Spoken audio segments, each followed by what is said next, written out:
कर से कर्म करो विधि नाना, मन राखो जहां कृपा निधाना।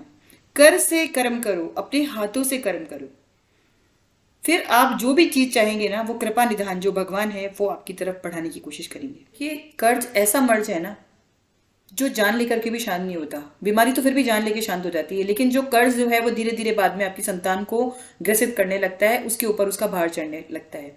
तो आज मैं आपके साथ शेयर करने जा रही हूँ कुछ सिंपल टिप्स धन प्राप्ति के और कर्ज से मुक्ति प्राप्त करने के। धन बिन सब सून, कर्ज जानलेवा मर्ज। जी हाँ, यदि आपके पास धन नहीं है ना तो समाज में, बिरादरी में कहीं भी आपकी इज्जत नहीं होती और आपको सब कुछ सूना सूना नजर आता है। और इसी तरह से यदि आप कर्जदार हैं तो ये जान लीजिए कि कर्ज जो है वो कम नहीं होता। 1 रुपये आप कमा रहे हैं और कर्ज आपने ले रखा है 1 लाख रुपए का, ये कर्ज कम नहीं होता और कम होने की जगह बीमारी की तरफ बढ़ता ही जाए। तो ये वीडियो आप ही के लिए। कुछ छोटे छोटे उपाय करने से माय डियर फ्रेंड्स, ना तो आप धनहीन रहेंगे न कर्जदार रहेंगे, लेकिन आवश्यकता यह है कि आप पूरे विश्वास के साथ में कुछ छोटे छोटे काम करें आपके सोते हुए भाग्य को जगाने के लिए और आपको कर्ज मुक्त करने के लिए। माय डियर फ्रेंड्स, देखिए, सबसे जो पहला नियम है जो मैं आपको बताने जा रही हूँ वो ये है कि समय बनाइए अपनी। लाइक, आप अगर व्यापार करते हैं, चाहे आप नौकरी करते हैं, सुबह जल्दी उठ करके आपका सबसे पहला नियम ये होना चाहिए कि टाइम से मुझे ऑफिस के लिए निकलना है। कई लोगों को मैंने देखा आराम से उठेंगे, धीरे धीरे गए तो गए, नहीं गए तो नहीं गए। ऑफिस एक जो आलस भरा रहता है शरीर के अंदर, वो बिल्कुल आपसे दूर होना चाहिए। टाइम से उठिए, अपना नियम बनाइए, रोज का नियम बनाइए कि मेरे को इतने बजे उठ करके इतने बजे ऑफिस के लिए निकल जाना है, ये टाइम पे मुझे ये काम कर लेना है। और पूरे दिन भर देखिए, कहते हैं ना, मेहनत करने वालों की कभी हार नहीं होती। उद्यमनि सिद्ध्यंति कार्याणि न मनोरथे, नहीं सुप्तस्य सिंहस्य प्रविशन्ति मुखे मृगः। जो मेहनत नहीं करता, मेहनत के बिना तो सोते हुए शेर के मुंह में भी मृग जो है हिरन प्रवेश नहीं करता। तो आप कैसे सोचते हो कि आपको बिना मेहनत किए हुए कामयाबी मिल जाएगी? कामयाबी के लिए एफर्ट्स तो करने ही पड़ेंगे ना। शीघ्र ही चैन की सांस लेने और कर्ज से मुक्ति प्राप्त करने का सबसे बड़ा रामबाण यंत्र जो है वो ये है कि आप जो खर्चा जो करते हैं ना, केवल उतना ही कीजिए, उन्हीं चीजों पर करिए। पैसे को सोच समझ कर वहीं पर खर्च करिए जहां की उसकी बहुत ज्यादा जरूरत है। अगर आप बिना सोचे समझे खर्चा करते चले जाते हैं, आज कल की परवाह करके केवल कि आगे आने वाला भविष्य आपको दिखाई नहीं दे रहा है, तो देखिए आपको क्या होगा कि आप गैर जरूरी चीजों पर अगर सामान खरीदने पर पैसा खर्च कर देते हैं। If you buy the things you don't need, you have to sell the things you need। कई लेडीज को, महिलाओं को भी मैं विशेष तौर पे कहना चाहूंगी, मार्केट गई, बाजार गई और आपको तो सब कुछ पसंद आ ही जाता है। कहीं सेल में गई, कुछ ना कुछ आपको पता है कि पड़ी है उस टाइप की चीजें, आपने यूज नहीं करी अलमारी में, लेकिन आप खरीदती चली जाती हैं। एक चीज देखी, दूसरी देखी, तीसरी देखी, और घर आने के बाद फिर एहसास होता है कि अरे यार, वो वाले पैसे जो रखे थे वो तो मैंने राशन के लिए रखे थे। अब बताइए, हो गई विकट स्थिति। फिर आपको लेना पड़ता है उधार या कर्जा लेना पड़ता है।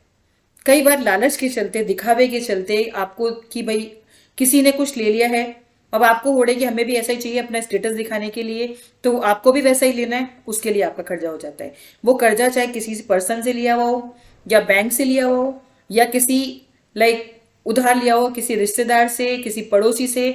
देखिए, कर्ज कर्ज ही होता है। ये ऐसा होता है कि जो आपको चैन की सांस नहीं लेने देता। और एक चीज यकीन मानिए, अगर आपने कर्जा रखने लेने की आदत बना ली है ना तो बहुत मुश्किल है उसको उतार पाना।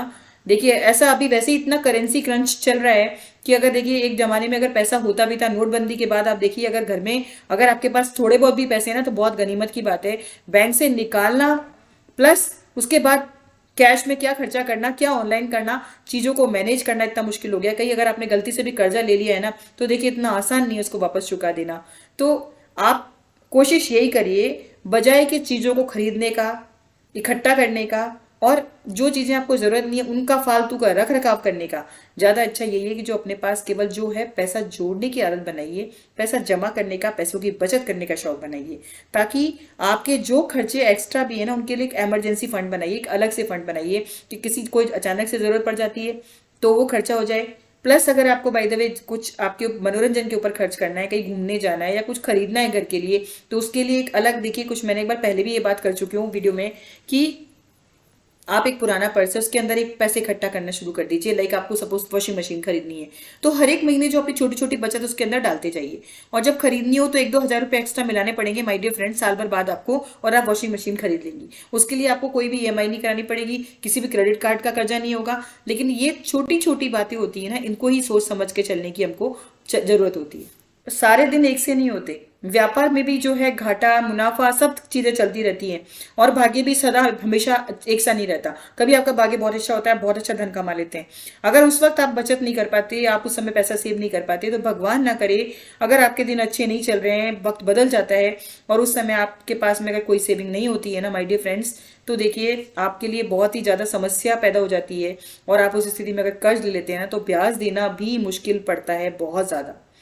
मैं आपको केवल समस्याओं की बात नहीं कर रही हूँ माय डियर फ्रेंड्स, साथ साथ समाधान भी बताती जा रही हूँ कि किस समस्या का समाधान हमें किस तरह से मिलेगा, किन प्रॉब्लम से बाहर निकलने के लिए हमको क्या करना चाहिए। कि इसलिए पूरे वीडियो को लास्ट तक देखिएगा, क्योंकि जो मैं टिप्स आपको देती हूँ ना बहुत ही प्रैक्टिकल होते हैं। व्यापार की बात करूँ तो हमेशा व्यापार को भी ईमानदारी से कीजिए। झूठ से छल कपट से अगर किसी को सामान बेच भी दिया ना, किसी का पैसा ले भी लिया ना आपने, तो वो कोई ना कोई रास्ता बना लेगा दूसरा जाने का। हमेशा वो बीमारी में लाइक या इस तरह से कैसे भी करके आपसे निकल जाएगा और आपसे दूरी बना लेगा, दूर हो जाएगा आपसे। तो लक्ष्मी माता की कृपा आप पर बनी रहे, इसके लिए बहुत जरूरी है कि अपने जो काम धंधे को या आप नौकरी कर रहे हैं उसको भी पूरी निष्ठा के साथ, पूरी लगन के साथ अपना टाइम दीजिए। जो भी और जो आपको पैसा दे रहा है, अगर आप जॉब कर रहे हैं तो आपको जो पैसा दे रहा है उसके साथ भी पूरा न्याय कीजिए कि आप अपना वक्त दें, पूरा डिवोशन के साथ, पूरी लाइक अपने समर्पण के साथ काम को पूरा करें, अच्छी तरीके से करें। अगर आप व्यापार से धन कमाते हैं माय डियर फ्रेंड्स, तो भी ध्यान रखिए किसी को धोखा करके धन मत कमाइए। जो धोखा किया हुआ धन है ना, वो आपका आने से पहले जाने का रास्ता तैयार करके ही आता है। कहते हैं ना, दगा किसी का सगा नहीं। तो हमेशा गलत रास्तों का इस्तेमाल करने से बचिए धन कमाने के लिए। धन को ईमानदारी से कमाइए, मेहनत से कमाइए। जो हार्ड अर्न मनी होगा ना आपका माय डियर फ्रेंड्स, वही आपको फलीभूत होगा, वही आपके काम आएगा। धन की प्राप्ति और कर्ज से मुक्ति, इन दो चीजों से के लिए आपको सबसे जो महत्वपूर्ण काम करना है वो है पैसे की बचत। जब भी आपके पास पैसा आता है, कोशिश ये करिए कि आपके जो जरूरी खर्चों के अलावा कोई फालतू के गैर जरूरी खर्चे ना हो, फिजूल खर्ची ना हो। और उसके बाद जो सबसे इंपॉर्टेंट स्टेप आ जाती है वो है पैसे कमाना। आप देखिए गृहिणी हैं या आप कुछ भी काम करती हैं, कोशिश ये करिए कि नए नए आय के साधन, जो सेकेंड सोर्स ऑफ इनकम बनाने की कोशिश जरूर करिए। देखिए एक कमाई में घर चलाना ही मुश्किल होता है। दूध सब्जी लाइक आटा दाल चावल सिलेंडर सब कुछ महंगा ही महंगा होता जा रहा है, सस्ता कुछ भी नहीं हो रहा है। तो जब हमारी कॉस्ट ऑफ लिविंग बढ़ रही है तो हमें अपने जो इनकम के सोर्सेज हैं उनको भी बढ़ाने की कोशिश करनी चाहिए। इनकम सोर्स आप बढ़ा लेंगी ना माय डियर फ्रेंड्स, तो आपके काफी खर्चे तो ऐसा लगेगा आप खुद ही पूरे कर पा रही हैं। केवल एक इनकम, सिंगल इनकम, केवल पति की आय के ऊपर अगर आप रहेंगी ना माय डियर फ्रेंड्स, तो ये प्रॉब्लम आएगी।